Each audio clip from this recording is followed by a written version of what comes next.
Hey everybody, I'm Todd Banner. Welcome to my channel. Well, if you've been paying attention to the news lately, and especially geology news, you know that there was this very big landslide up in southeast Alaska. And it created a huge tsunami, a mega tsunami really, is in a fjord called Tracy Arm. And the reason I'm very interested in this is because Beth and I took a wilderness cruise in southeast Alaska in 2012. And so small ship cruise, 65 passengers. And our first stop after leaving Juneau was Tracy Arm. And Tracy Arm is about 60 some miles, 100 kilometers or so south of Juneau. And so we left in the middle of the night, got to Tracy Arm in the very early morning. And, we're able to go in, and it's just an amazing place. Now, the thing is, this landslide and tsunami took place at about 5:30 in the morning, I believe. So there was nobody in there, which is fortunate, because when we were in there, there was another wilderness cruise ship, small ship. There were private boats in there. And had this happened at a time when, we were in there, I highly doubt that we would have survived that.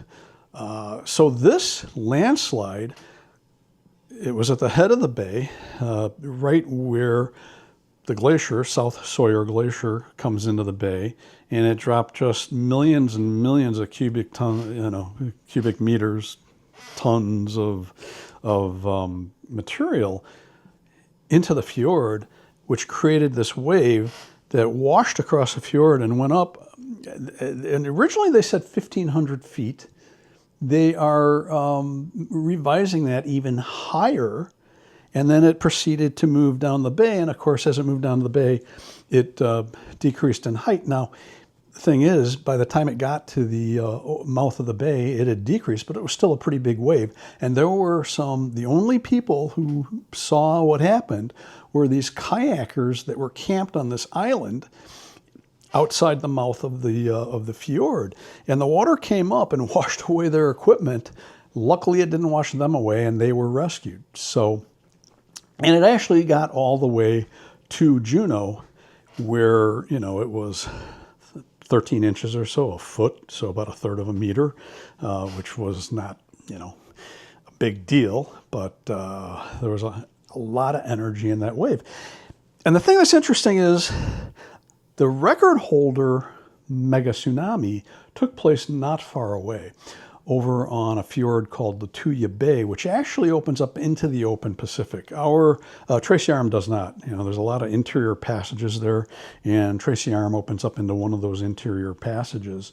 But in 1958, there was this earthquake, roughly 8 on the Richter scale, that caused a huge slide at the head of Lituya Bay.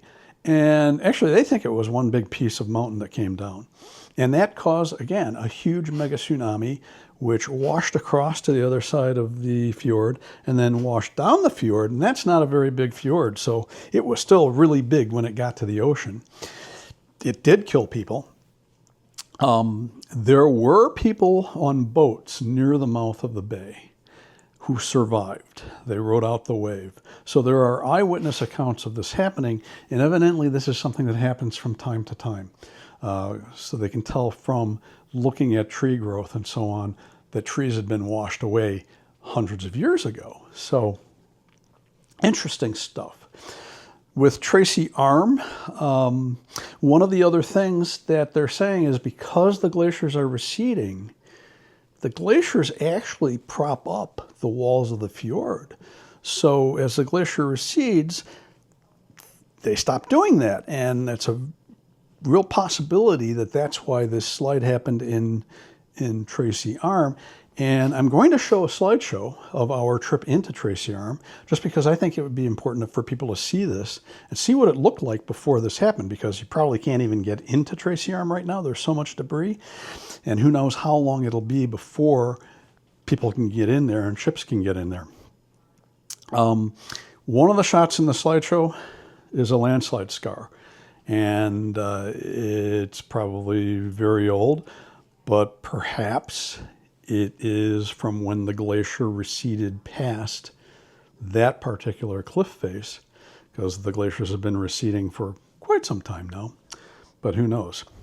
And before I get into the slideshow, while we're on the subject of ships, my recommendation is if you do a wilderness, well, not a wilderness cruise, if you're going to go on a cruise, an Alaska cruise, I highly recommend you don't go on one of these.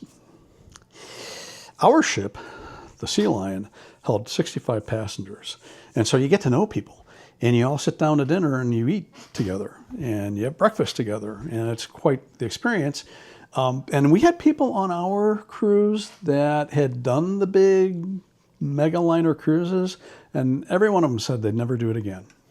And they said that most of the people on those liners didn't care about the scenery. They were busy doing other things, gambling, I guess, and all the other stuff that you can do on one of those big floating hotels. So yeah, the other important thing about that is that those ships, Tracy Arm, they can't go into Tracy Arm. There's a bar across the mouth of the fjord. And even we had to wait for the tide to be able to get over that bar and get in. And then you got a limited amount of time before the tide starts going back out, so you have to come back out before it gets too shallow for the ship. So anyway, here's a quick slideshow, about a minute or two, showing you what it looked like. It's kind of a sad thing because it's probably going to be altered and not recover for perhaps decades. So people now are not going to be able to see what we saw. So here's a slideshow. I'll come back with a follow-up.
So yeah, Tracy Arm.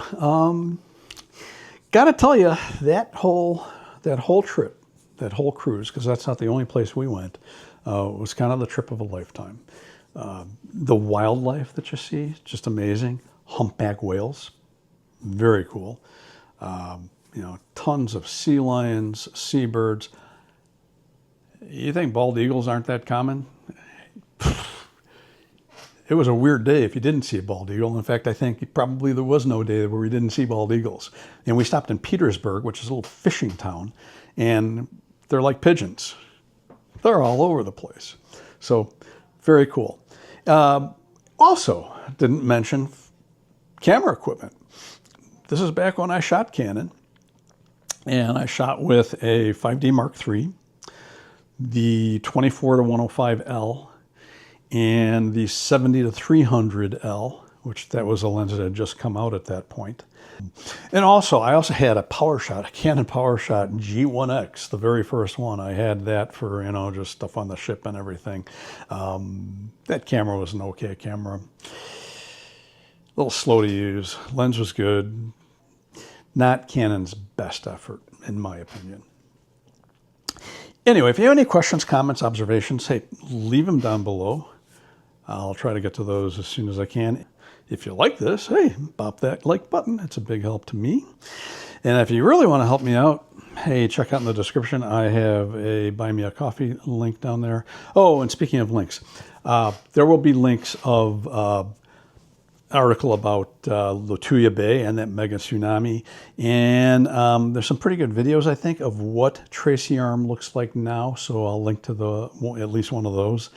I'm Todd Banner. I will see you next time.